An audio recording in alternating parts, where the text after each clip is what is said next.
வணக்கம் அன்பான சொந்தங்களை. நறுக்கென்று 4 வார்த்தையில் இன்று சற்று வித்தியாசமாக ஒரு வெளிக்குள் வந்திருக்கின்றோம். பார்த்தால் இயற்கை, மரங்கள், செடிகள், பூக்கள் இப்படி பலவற்றை பார்க்கும்போது மனதில் ஒரு மகிழ்ச்சி ஏற்படுகிறது. ஒவ்வொரு மனிதனும் வீட்டுக்குள் இருக்கக்கூடாது என்று சொல்வார்கள். என்றால் வீட்டுக்குள் இருக்கும்போது ஒரு அடைவற்ற காற்றை நாங்கள் சுவாசிக்கக்கூடியதாக இருக்கும்.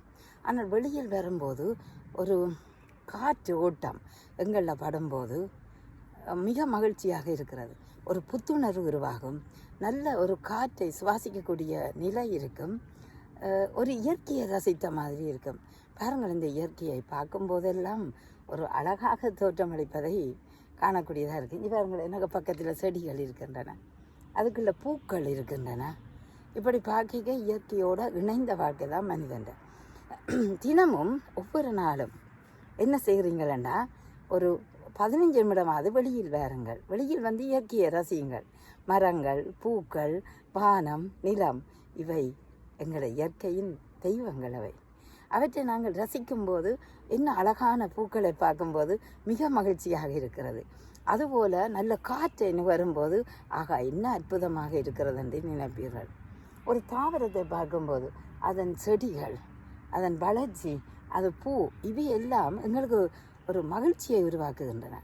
அதை விட ஏன் மனிதா நீ கவலைப்படுகிறாய், கவலைப்படாமல் வாழ வேணும் என்பதை அந்த இயற்கை பச்சையாக காட்டி நிற்கின்றது.